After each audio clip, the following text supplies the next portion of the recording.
we're not immune. We don't have a terrorist problem in Western Kentucky. Hopefully we'll never experience that.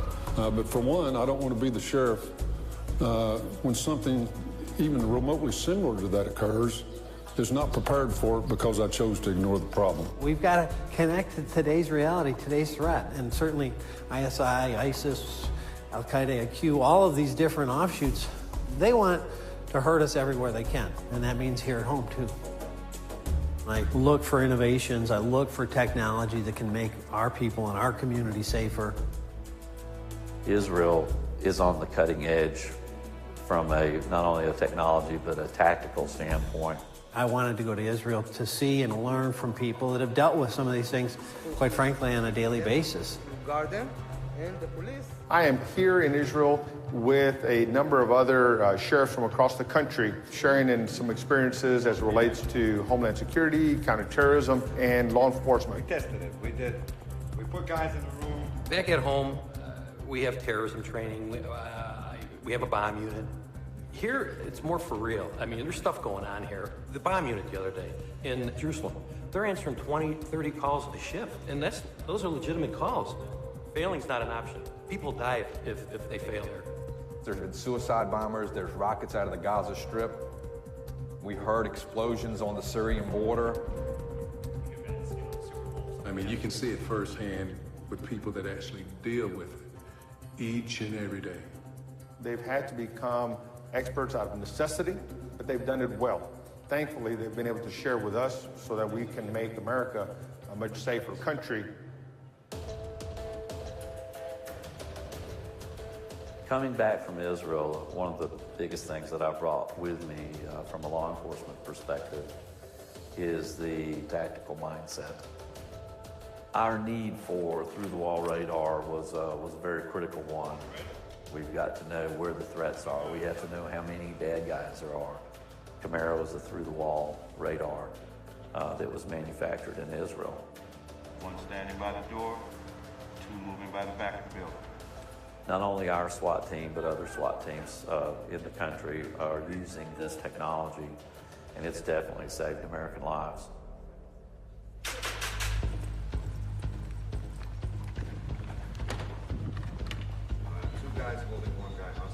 I brought the Israeli expert here because I wanted to expose our folks to tangible information, tangible tactics that can help make our communities and our country safer. Sheriff Bouchard asked me if I can come over and help this guy with hostage rescue training, help his team. The main problem in that scenario was communication. Experience that we have in Israel should be shared over here because terrorism is global. First man through the door. This door. You know, some of these issues that we're worried about are almost an everyday reality for many folks in Israel. And so to learn from somebody that lives, eats, and breathes that on an operational level has been amazing. I really enjoyed the attitude and the spirit of the people. But one of the most intriguing parts to me was, as aggressive as they have been in fighting terrorists, the restraint that they use, to me, that was amazing. And this is a balance that I think American law enforcement has to maintain. And since I've been back, I've shared my experiences with really whoever will listen. I can tell you that my community as a whole now understands the benefit of their sheriff traveling to Israel. I am so grateful that we have this relationship, and I will just hope and pray that we as Americans never ever forget the partnership of Israel, because we really do need each other.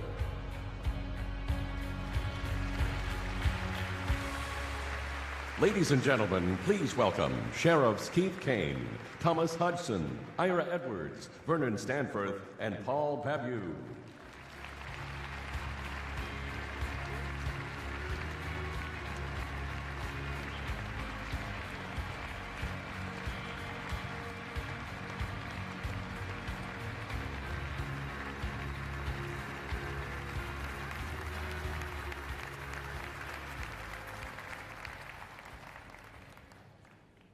As a youngster growing up in Kentucky, my daddy used to always tell me that the very least that we could do to show our appreciation was to say thank you. So we're here today to do just exactly that. Thank you, AIPAC. And a tremendous thank to each and every one of you. You should know that the work that you do is truly helping to protect America and Israel, but indeed the entire free world. As law enforcement officers and first responders, keeping our communities a safe haven for our constituents is the very benchmark of our collective profession. Because of the trips you sponsor, we're better prepared to deal with the challenges of both today and tomorrow. There's no doubt in my mind, folks, that the people in all the counties represented on this stage are safer today because what we and others have learned on our trips to Israel.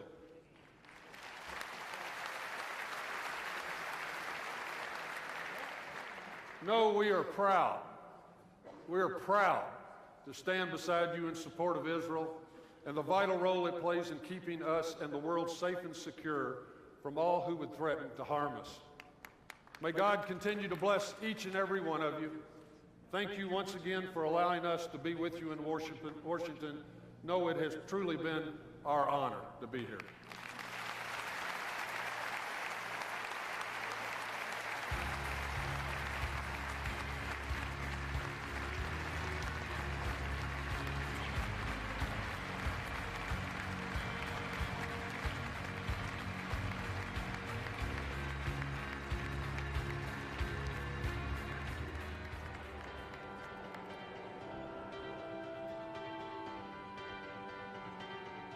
The AIPAC Policy Conference has many traditions, politics, passion, and people. Lots and lots of people. One of AIPAC's most treasured traditions is our sense of community. A welcoming atmosphere that embraces our differences and celebrates our AIPAC family. AIPAC's Policy Conference gives all of us the chance to make new friends and strengthen existing relationships. So remember, continue the tradition. Be sure to treat all of our speakers and fellow delegates as guests in our home.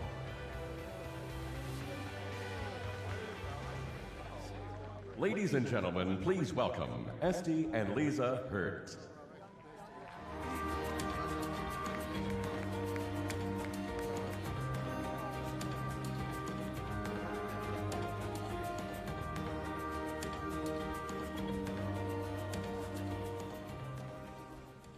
As twins, my sister and I share a lot, including a love for Israel and a desire to do our part to keep the Jewish state safe and strong. Of course, our family has been part of all the important events in our lives, from preschool plays to our bat mitzvah to our high school graduation. So when we told them that AIPAC Policy Conference was among the most important events to us, they all agreed to come along and join us at this year's gathering. Our parents and grandparents, our siblings, our aunt and uncle, and cousins too. 3 generations, 12 family members are here with us. Because the AIPAC Policy Conference is much more than politics, it's personal. So from our family, they're over there. So from our family to yours, we invite you to sign up and join us next year when we hope to increase the size of our family delegation and welcome yours. Register today and ensure tomorrow is better, brighter, safer, and stronger for all our families. Thank you.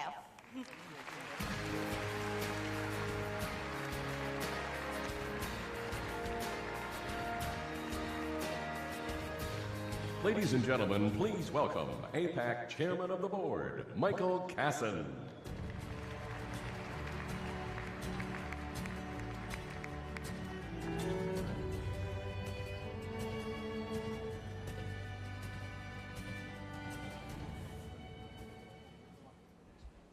Before I introduce our speaker, let's give a round of applause for all the students who are here. Aren't they amazing?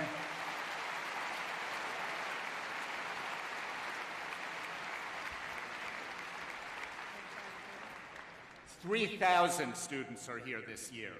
And thanks to the generosity of the Adam and Gila Milstein Foundation, we are joined by more than 300 students from historically black colleges and universities, Christian-centered campuses, and Hispanic-serving institutions.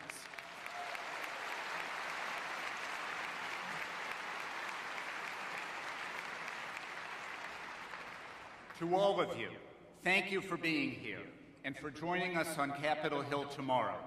Our community is stronger because of you. Our community also knows far too well how important it is to have a strong American voice at the United Nations to defend our allies and our values. For the past 2 years, Ambassador Samantha Power has been that voice. Working closely with her Israeli colleague, Ambassador Ron Prosor, Ambassador Power has helped repel one-sided, anti-Israel resolutions that are constant at the United Nations and, in particular, the UN Security Council. This past December, Ambassador Power worked tirelessly to defeat the Palestinian Authority's attempt to achieve statehood recognition through a resolution at the United Nations Security Council.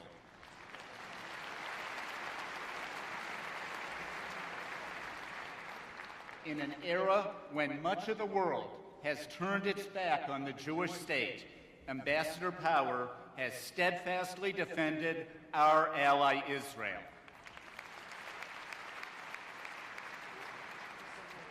Ladies and gentlemen, please welcome the United States Permanent Representative to the United Nations, Ambassador Samantha Power.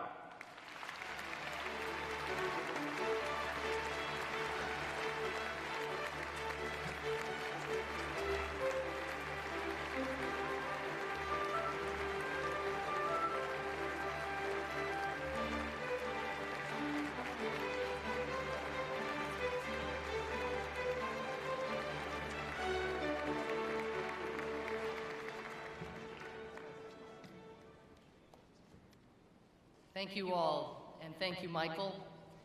It's a great honor to be here. Before I begin, I want to thank Howard Corr for the invitation and to congratulate Lillian on her selection. I'd also like to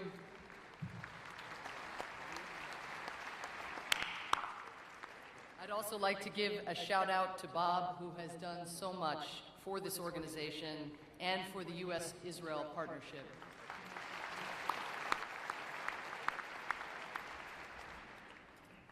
In 1942, a 28-year-old Polish diplomat and Roman Catholic named Jan Karski disguised himself as a Jew, donning an armband with the Star of David, and smuggled himself through a tunnel into the Warsaw Ghetto. Later, posing as a militiaman, he infiltrated the Nazi death camp of Belzec and escaped carrying hundreds of documents on a miniature microfilm. Karski eventually made his way to London, where he showed the documents to Ignacy Schwarzbart, a Jew and representative of Poland's government in exile. Schwarzbart immediately sent the following cable to the World Jewish Congress in New York. Jews in Poland almost completely annihilated. Stop. Read reports. Deportation. 10,000 Jews for death. Stop. In Belzec, forced to dig their own grave. Mass suicide. Hundreds children thrown alive into gutters. Death camps in Belzec. Treblinka district. Malkinia, thousands dead. Not buried in Sobibor district. Voldavsky, mass graves. Murder, pregnant women. Stop. Jews naked, dragged into death chambers. Gestapo men asked payment for quicker killing. Hunting fugitives. Stop. Thousands daily victims throughout Poland. Stop. Believe the unbelievable. Stop. 6 years later, on May 14, 1948, David Ben-Gurion issued the declaration that created the State of Israel. For generations, Jews had dreamed of being a free nation in their own land, Eretz Israel. a vision articulated by Theodor Herzl in 1897 at the First Zionist Congress. But the Shoah gave this long-held dream what the Declaration's authors called greater urgency. The savagery Karski witnessed was also a major impetus behind the creation of the institution where I currently represent the United States, the United Nations. I began my career as a journalist, moved by the harrowing images of prisoners in Serb concentration camps. I traveled to the Balkans, where I covered the horrors of a war in which kids were picked off their bicycles by snipers. Bosnian Muslim women were systematically raped, and some 8,000 unarmed men and boys were murdered in Srebrenica, the largest massacre in Europe since World War II. I also saw the citizens of Bosnia look in false hope to UN peacekeepers to protect them. In the end, they found rescue only from a US-led coalition that finally intervened to stop the slaughter.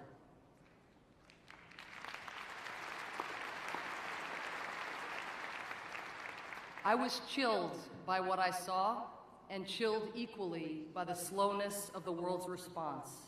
I didn't understand how the world could say we had learned the lessons of the Holocaust and never again, only to witness Sarajevo, Srebrenica, the Rwandan genocide, and so much more.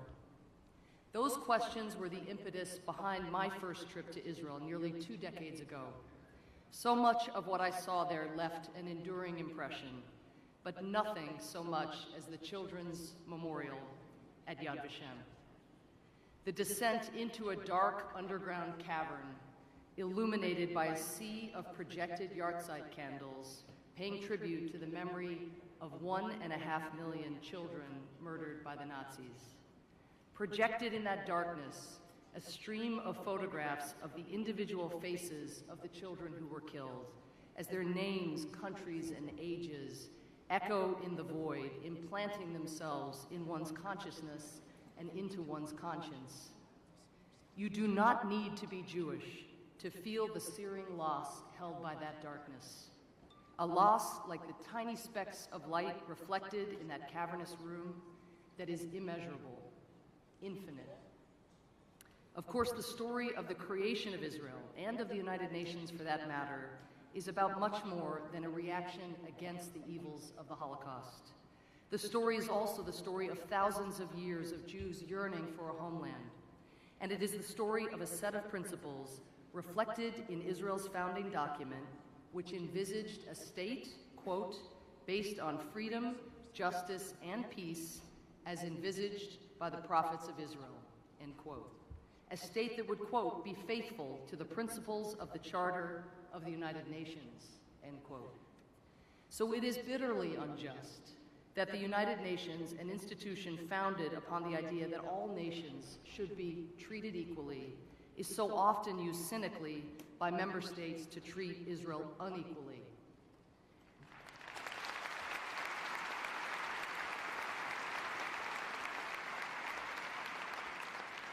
These attacks on Israel's legitimacy are biased, they are ugly, and the United States of America will not rest until they stop.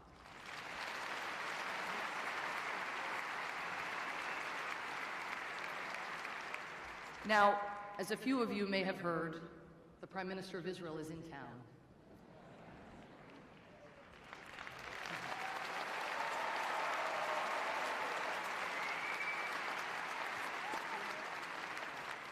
Rumor has it that he may be giving a couple speeches. You may also have heard lately of tension in the relationship between the United States and Israel. Let me today separate out a few different issues: politics, policy, and what the United States does each and every day to combat anti-Semitism around the world and to fight attacks against Israel at the United Nations.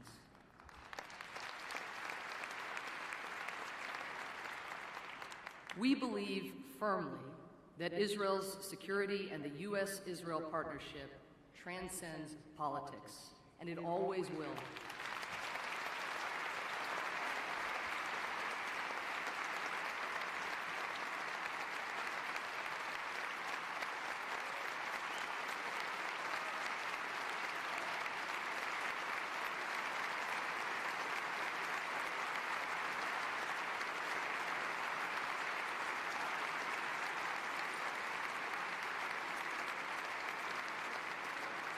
That is a very important statement you all have made.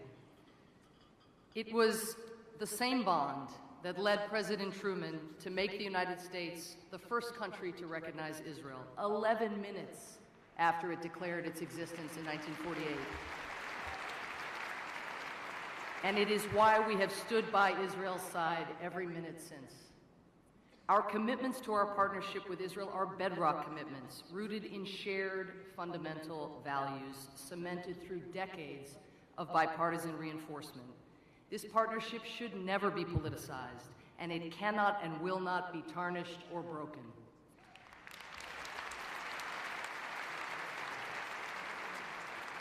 Now, debating the most effective policy both within our respective democracies and among partners is more than useful.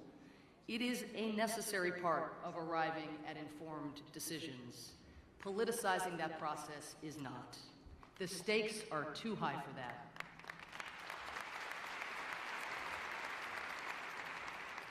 On policy, the negotiations that we and our partners have entered into with Iran, negotiations aimed centrally at denying Iran a nuclear weapon, have generated reasonable debate. My colleague and dear friend, National Security Advisor Susan Rice, will speak in depth about Iran later tonight. But I am struck that when I read about alleged policy differences on the Iran nuclear negotiations, I rarely see mention of the foundational strategic agreement between the United States and Israel, an agreement that undergirds our entire engagement with Iran. The United States of America will not allow Iran to obtain a nuclear weapon, period.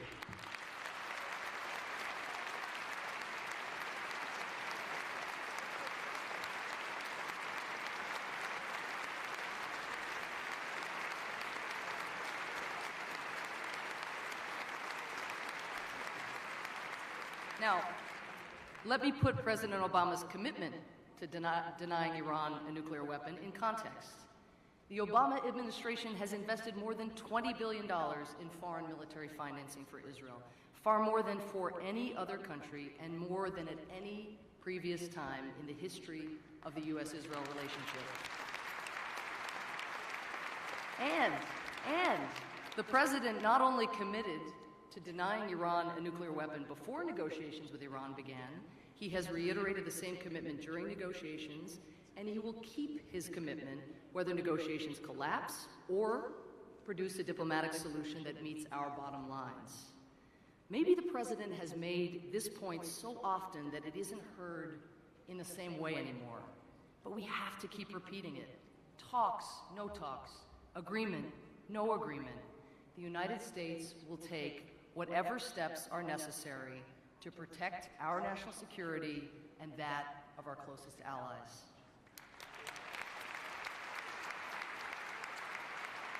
We believe diplomacy is the preferred route to secure our shared aim, but if diplomacy should fail, we know the stakes of a nuclear-armed Iran, as well as everyone here. We will not let it happen. There will never be a sunset on America's commitment to Israel's security. Never.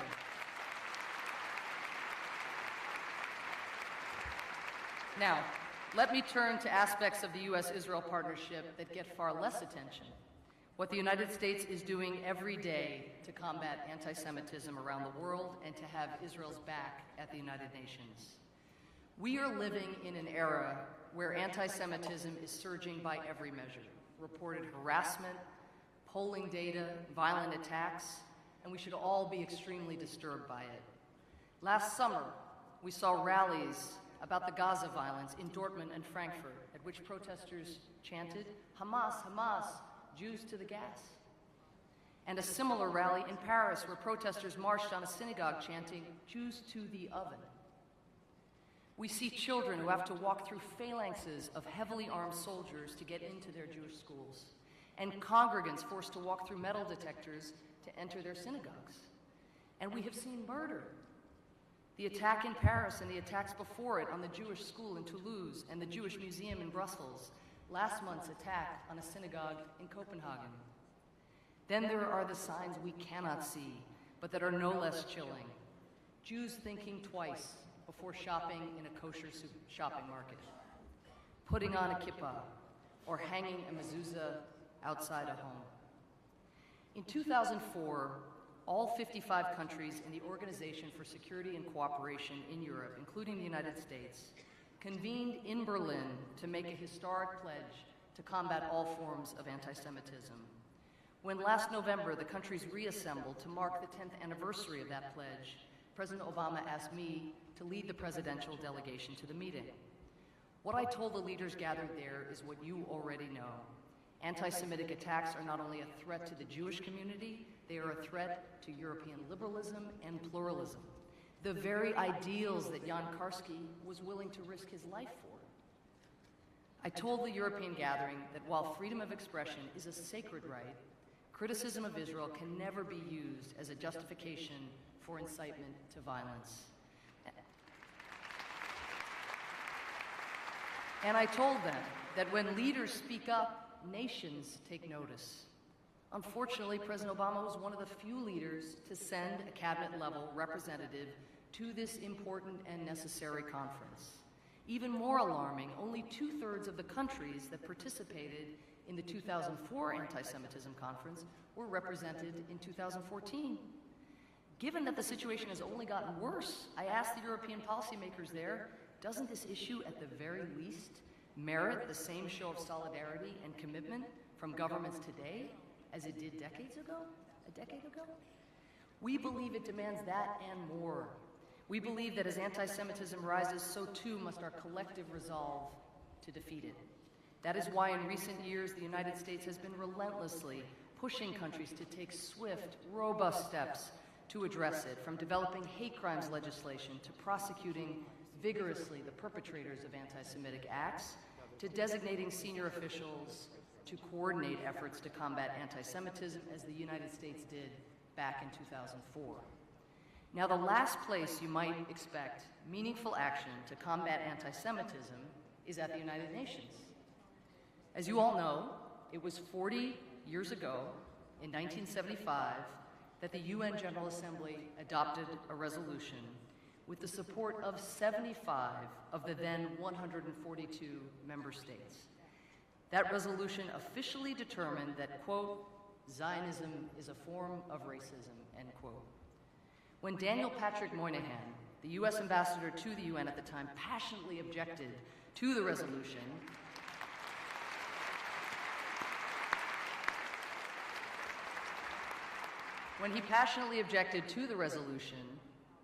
he told the General Assembly, the abomination of anti-Semitism has been given the appearance of international sanction.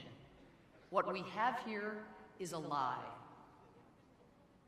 And it was precisely because of this lie and the fact that the General Assembly does not act fairly toward Israel that we worked over the last year with Israel, the European Union, Canada, and other nations to convene the first ever meeting on anti-Semitism in the very same UN General Assembly that gave us Zionism is racism.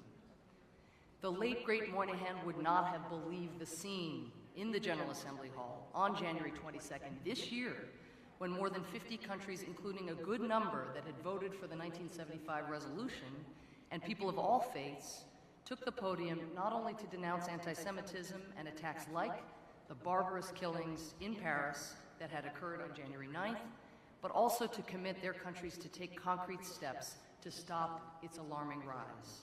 Going forward, all countries now need to be held to those pledges.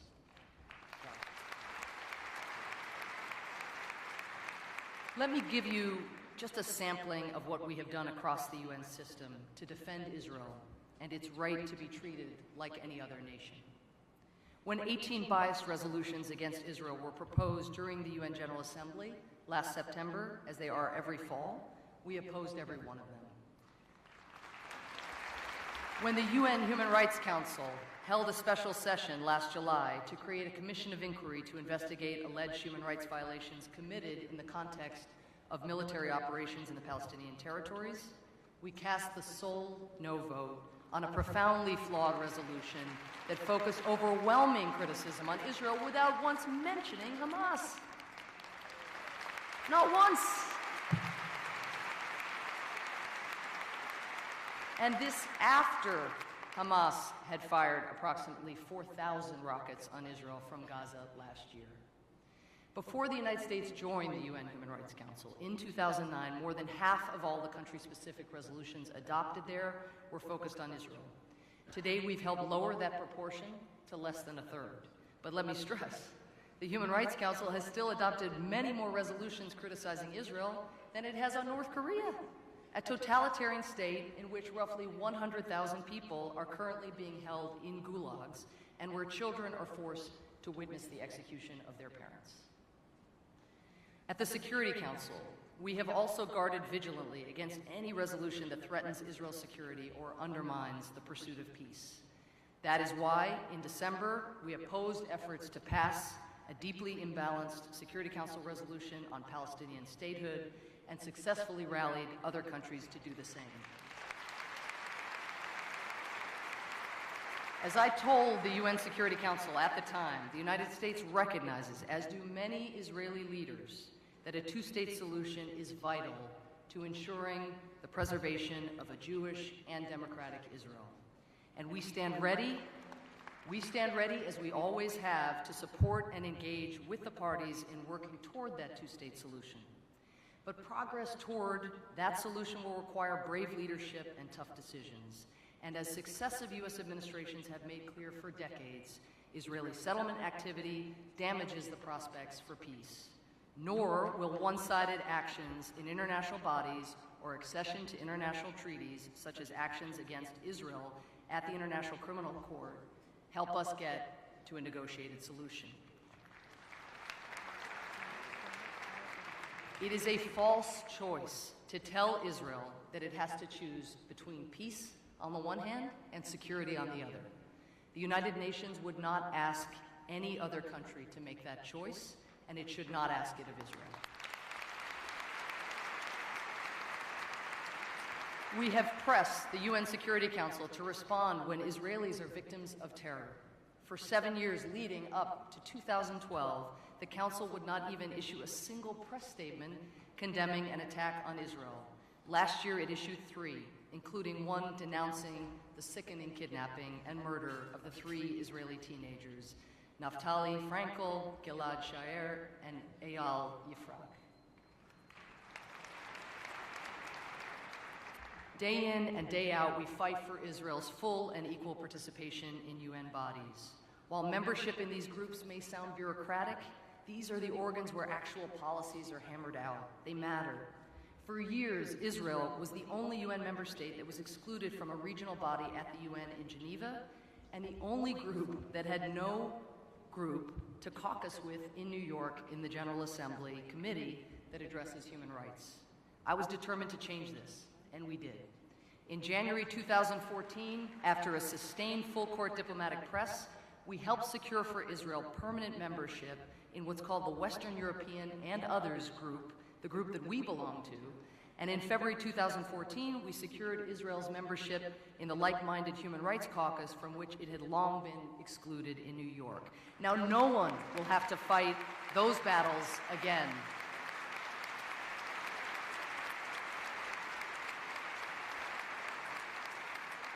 Unfortunately, there are so many more battles. Confronting anti-Israel bias is part of a long bipartisan American tradition at the UN.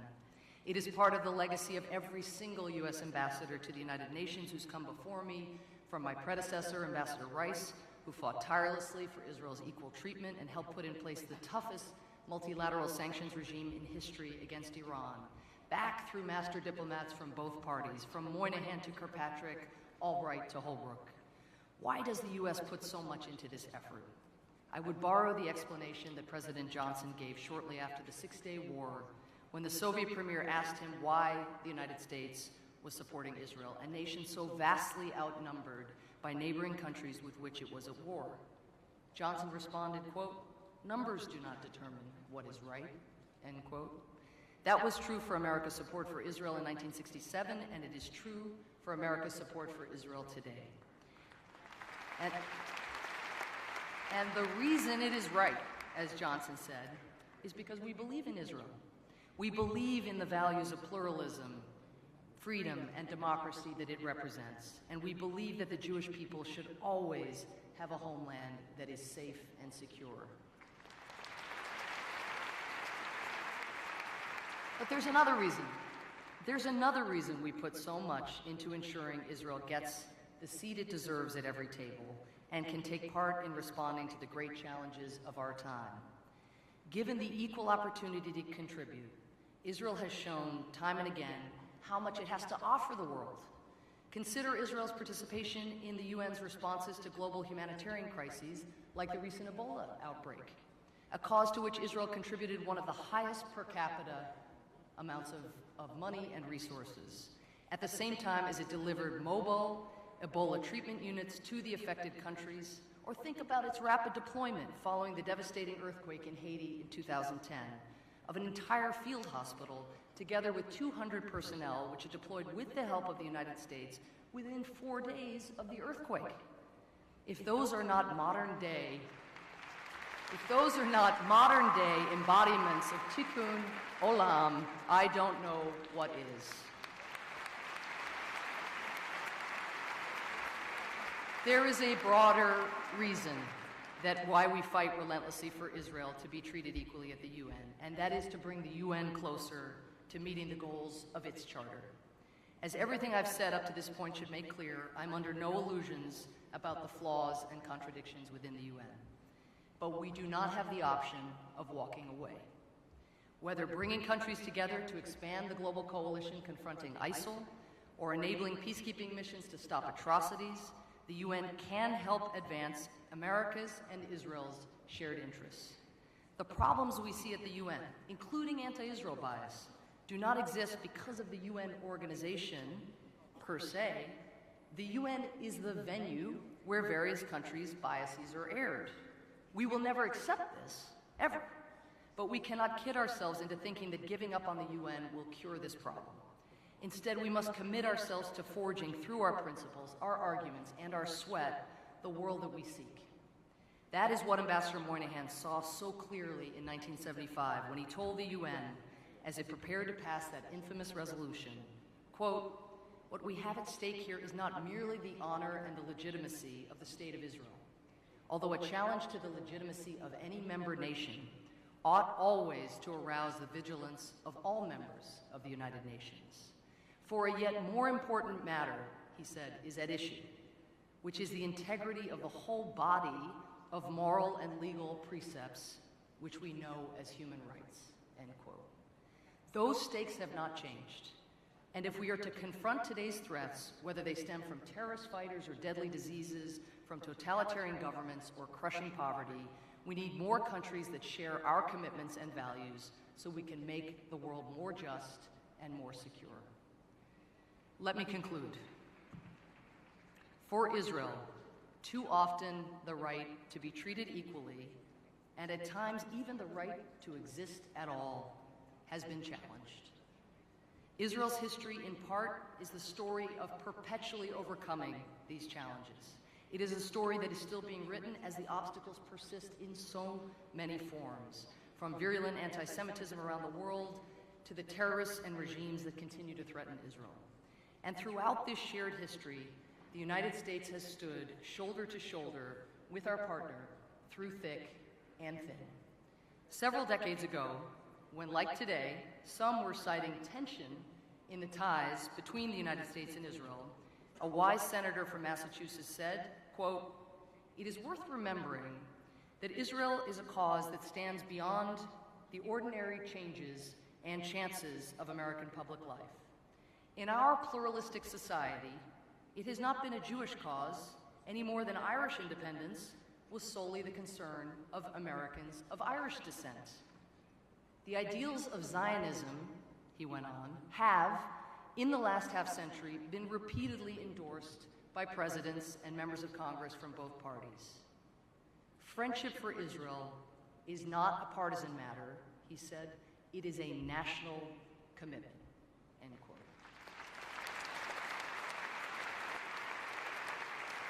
That year was 1960. The senator was John F. Kennedy, but his words hold true today. The bond between the United States and Israel is still a national commitment. It should never be a partisan matter. The bond runs much deeper than any one issue or any one generation. Now, as then, we cannot and we will not lose sight of that. Thank you so much.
It's a light in the darkness, a flame that turns metal into a symbol of hope.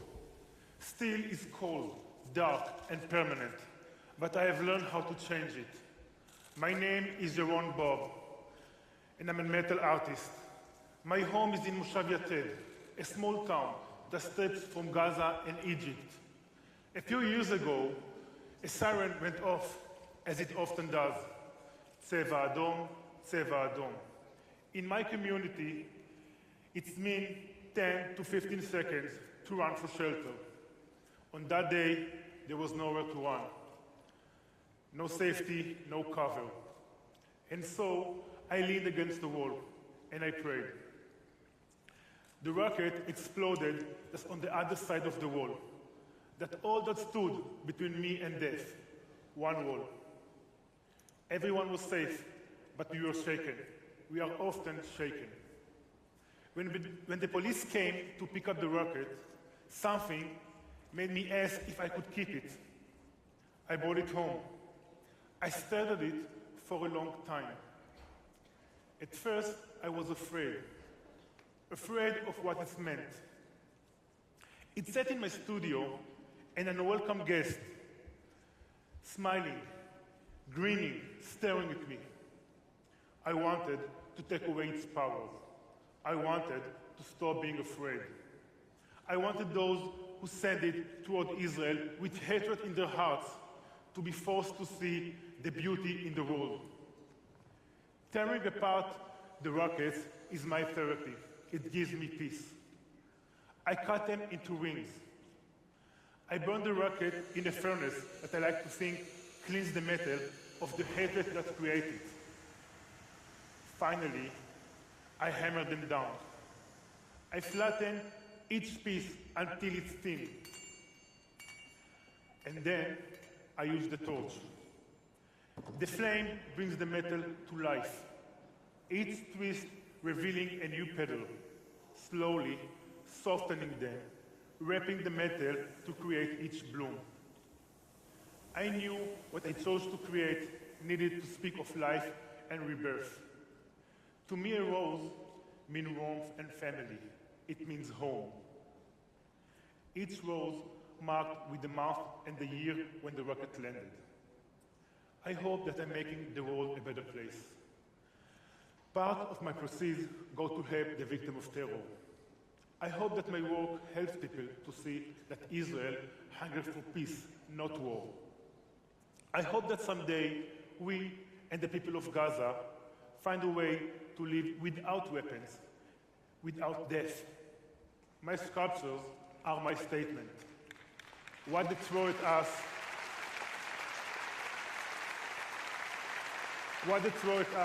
I will make it into something beautiful. Thank you.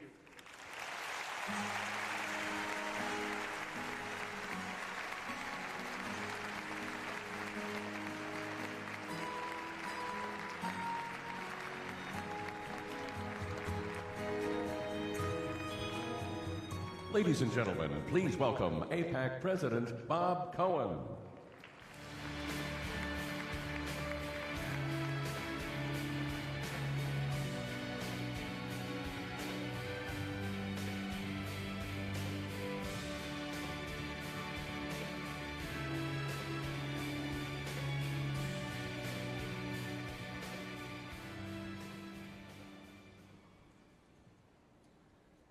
We are honored this morning to be joined by the Prime Minister of the State of Israel, Benjamin Netanyahu.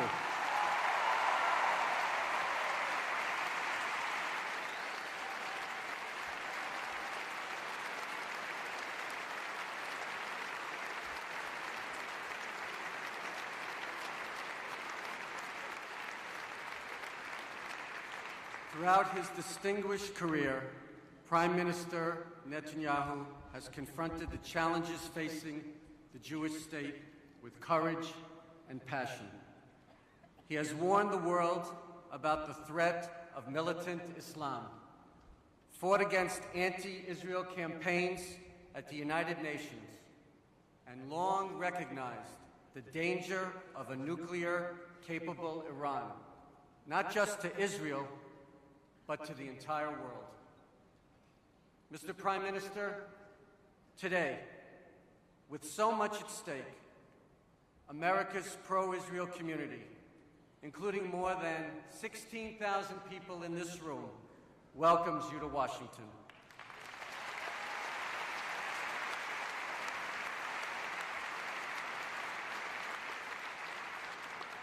We are thrilled that you've brought family with you from Jerusalem. Ladies and gentlemen, please welcome the wife of Israel's Prime Minister, Mrs. Sarah Netanyahu.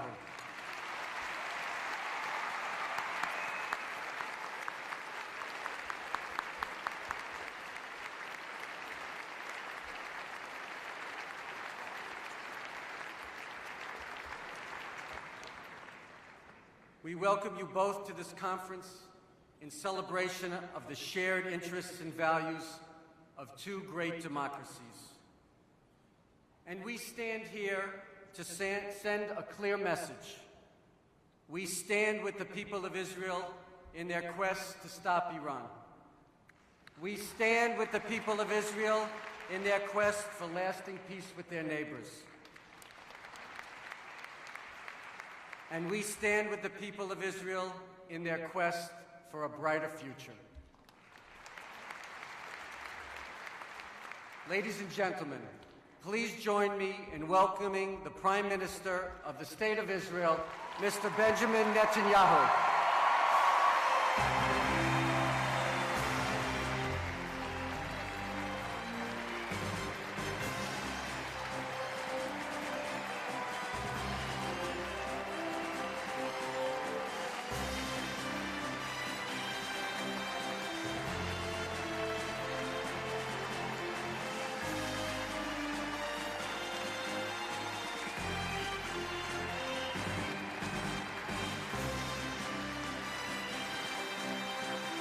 Thank you.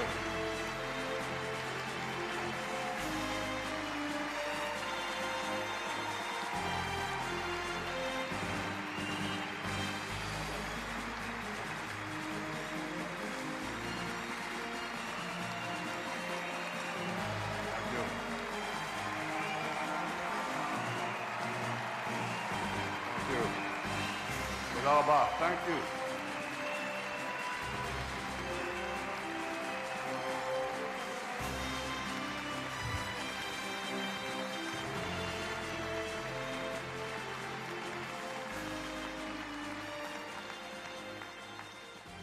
Wow. 16,000 people. Anyone here from California? Florida? New York? Well, these are the easy ones. How about Colorado? Indiana? I think I got it. Montana? Texas? You're here in record numbers. You're here from coast to coast, from every part of this great land, and you're here at a critical time. You're here to tell the world that reports of the demise of the Israeli-U.S. relations is not only premature, they're just wrong.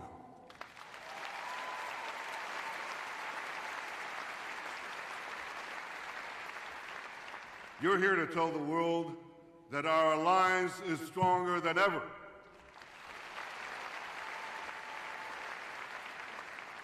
And because of you, and millions like you across this great country, it's going to get even stronger in the coming years. Thank you, Bob Cohen, Michael Kasson, Howard Corr, and all the leadership of AIPAC. Thank you for your tireless, dedicated work to strengthen the partnership between Israel and the United States. I want to thank, most especially, members of Congress, Democrats and Republicans. I deeply appreciate your steadfast support for Israel year in, year out. You have our boundless gratitude.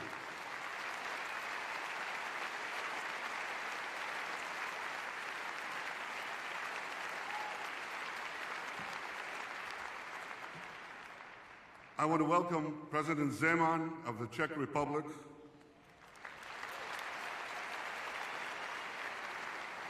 Mr. President, Israel never forgets its friends, and the Czech people have always been steadfast friends of Israel, the Jewish people.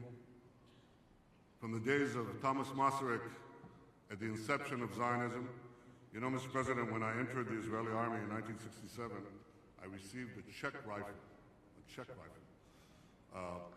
that was one of the rifles that was given to us by your people in our time of need in 1948. So thank you for being here today.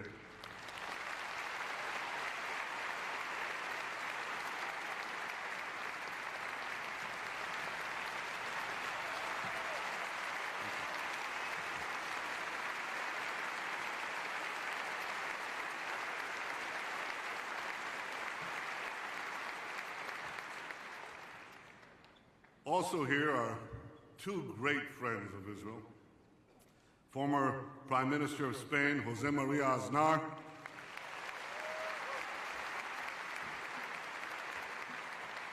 and as of last month, former Canadian Foreign Minister John Baird.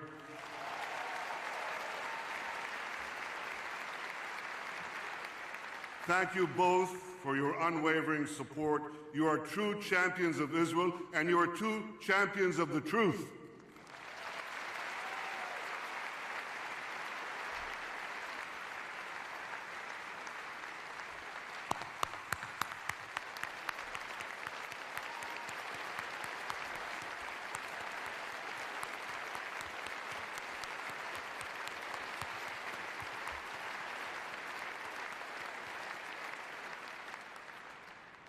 I also want to recognize U.S. Ambassador to Israel, Dan Shapiro, for your genuine friendship, Dan, and for the great job you're doing representing the United States and the State of Israel.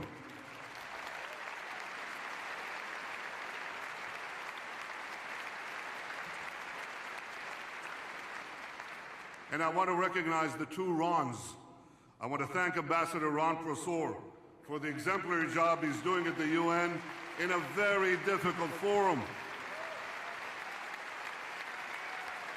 Thank you. And I want to recognize the other on, a man who knows how to take the heat, Israel's ambassador to the United States, Ron Dermer.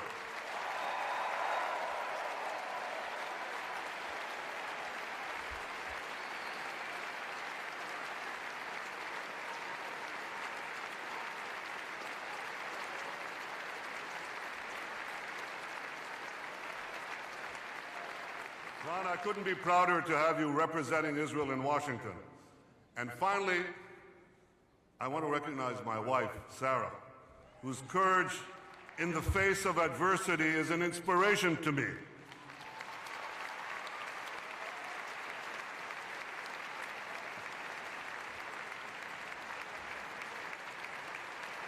Sarah divides her time as a child psychologist, as a loving mother, and her public duties as the wife of the Prime Minister. Sarah, I'm so proud to have you here with me today, to have you with me at my side always.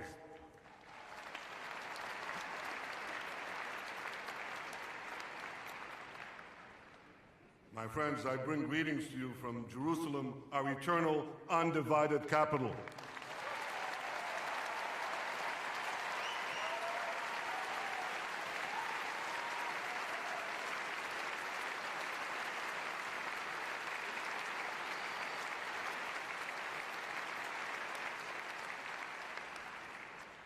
And I also bring to you news that you may not have heard. See, I'll be speaking in Congress tomorrow.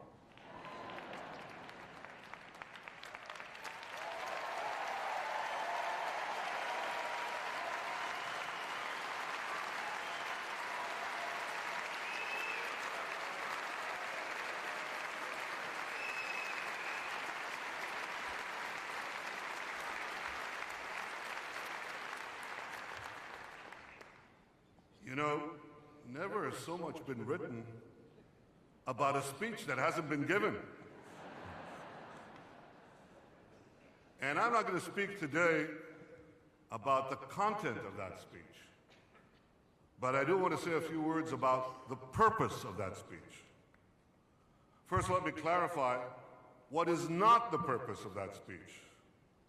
My speech is not intended to show any disrespect to President Obama or the esteemed office that he holds. I have great respect for both.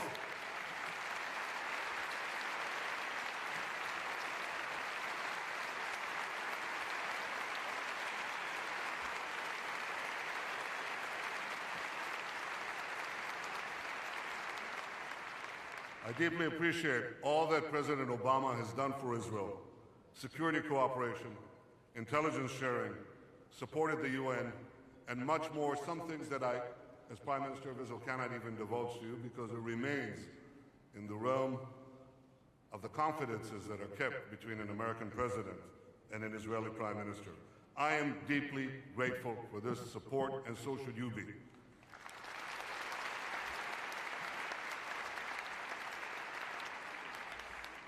My speech is also not intended to inject Israel into the American partisan debate. An important reason why our alliance has grown stronger, decade after decade, is that it has been championed by both parties, and so it must remain.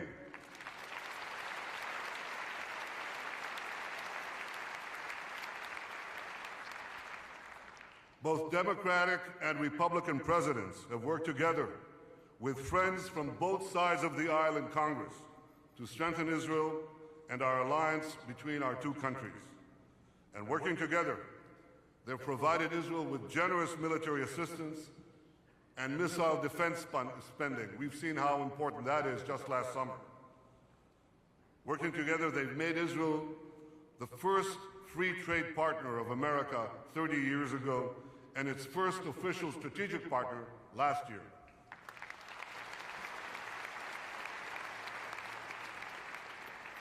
They've backed Israel in defending itself at war and in our efforts to achieve a durable peace with our neighbors. Working together has made Israel stronger. Working together has made our alliance stronger.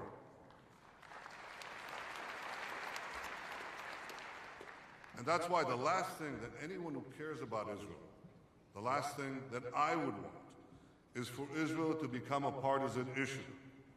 And I regret that some people have misperceived my visit here this week as doing that. Israel has always been a bipartisan issue. Israel should always remain a bipartisan issue.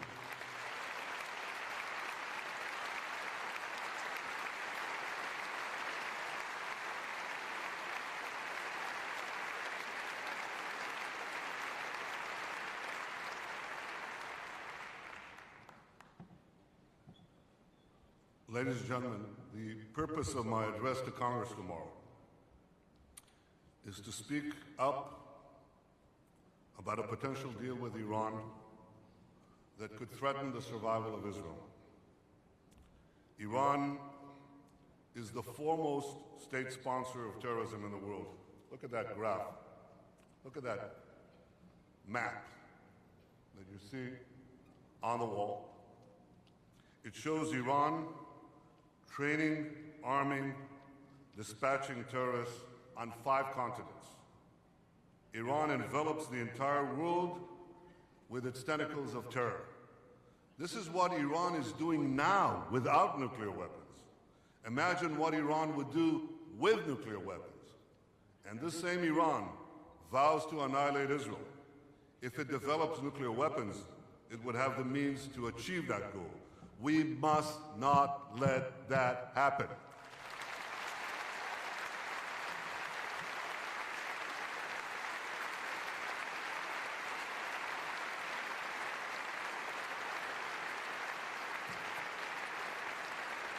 And as Prime Minister of Israel, I have a moral obligation to speak up in the face of these dangers while there's still time to avert them.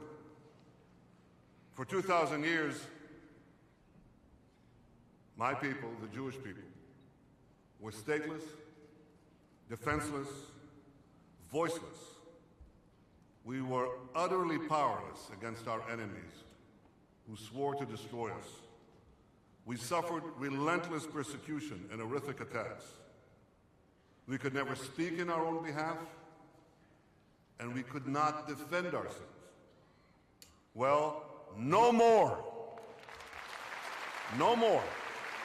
The days when the Jewish people are passive in the face of threats to annihilate us, those days are over.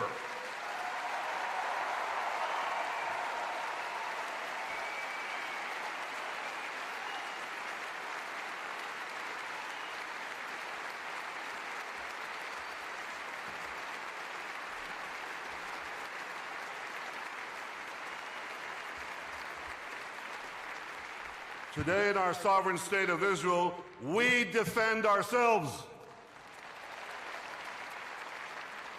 And being able to defend ourselves, we ally with others, most importantly the United States of America, to defend our common civilization against common threats.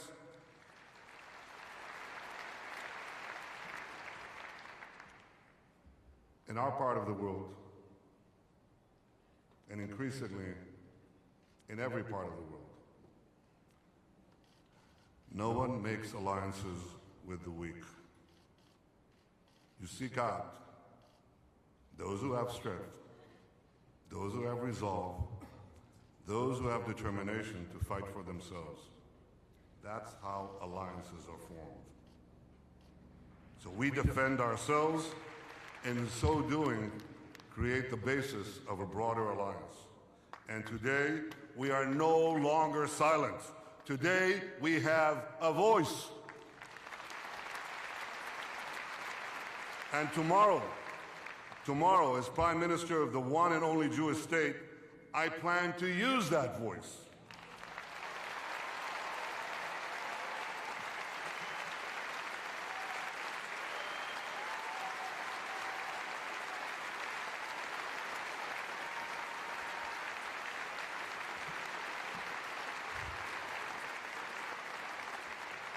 I plan to speak about an Iranian regime that is threatening to destroy Israel, that's devouring country after country in the Middle East, that's exporting terror throughout the world, and that is developing, as we speak, the capacity to make nuclear weapons, lots of it. Ladies and gentlemen, Israel and the United States agree that Iran should not have nuclear weapons. But we disagree on the best way to prevent Iran from developing those weapons. Now, disagreements among allies are only natural from time to time, even among the closest of allies, because there are important differences between America and Israel. The United States of America is a large country, one of the largest. Israel is a small country, one of the smallest. America lives in one of the world's safest neighborhoods. Israel lives in the world's most dangerous neighborhood.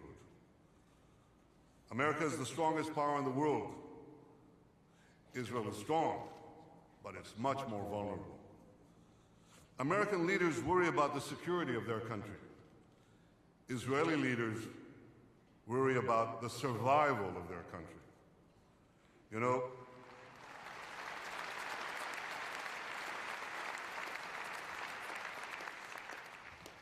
I think that encapsulates the difference. I've been Prime Minister of Israel for 9 years.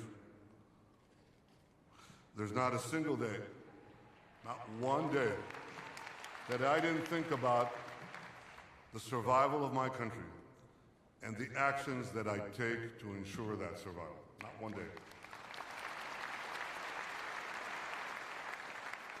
And because of these differences, America and Israel have had some serious disagreements over the course of our nearly 70-year-old friendship. That started with the beginning.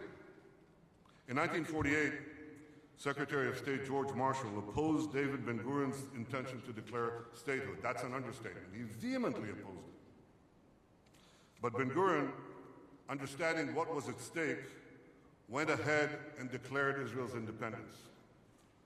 In 1967, as an Arab noose was tightening around Israel's neck, the United States warned Prime Minister Levi Eshkol that if Israel acted alone, it would be alone. But Israel did acted alone to defend itself.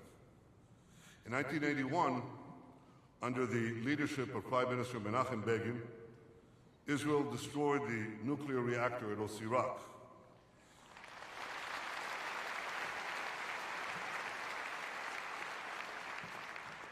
The United States criticized Israel and suspended arms transfers for 3 months. And in 2002, after the worst wave of Palestinian terror attacks in Israel's history, Prime Minister Sharon launched Operation Defensive Shield. The United States demanded that Israel withdraw its troops immediately, but Sharon continued until the operation was completed. There's a reason I mention all these. I mention them to make a point. Despite occasional disagreements, the friendship between America and Israel grew stronger and stronger, decade after decade. And our friendship will weather the current disagreement as well to grow even stronger in the future.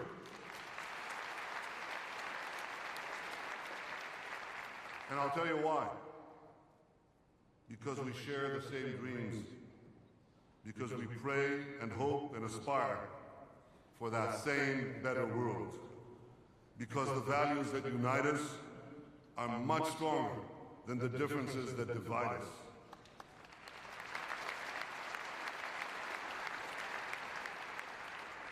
Values like liberty, equality, justice, tolerance, compassion.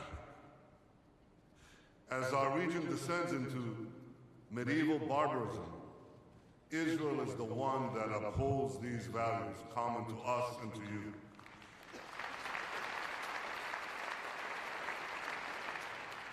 As Assad drops barrel bombs on his own people, Israeli doctors treat his victims in our hospitals right across the fence in the Golan Heights.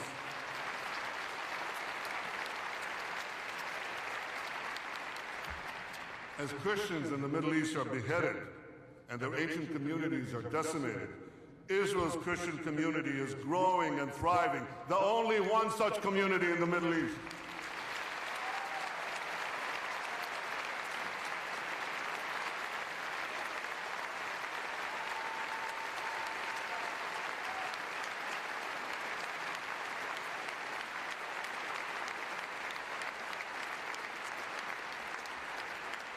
As women in the region are repressed, enslaved, and raped, women in Israel serve as chief justices, CEOs, fighter pilots. 2 women chief justices in a row. Well, not in a row, but in succession. That's pretty good. In a dark and savage and desperate Middle East, Israel is a beacon of humanity, of light, and of hope.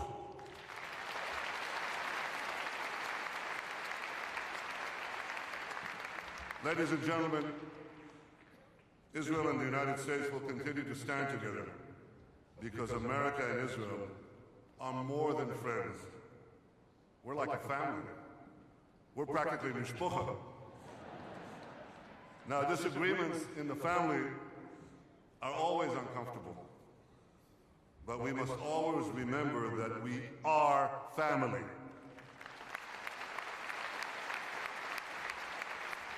Rooted in a common heritage, upholding common values, sharing a common destiny.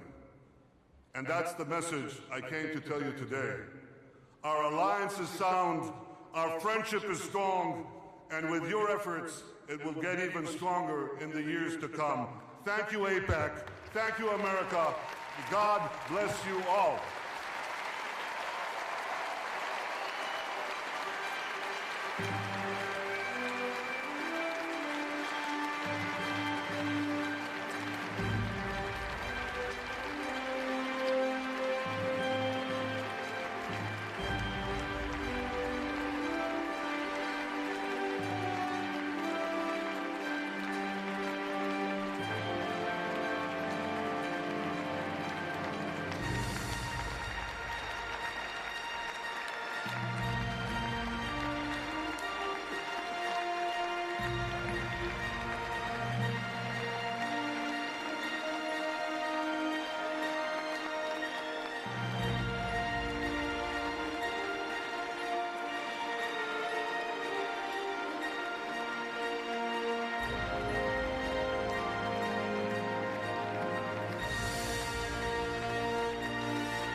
Ladies and gentlemen, this concludes our morning program.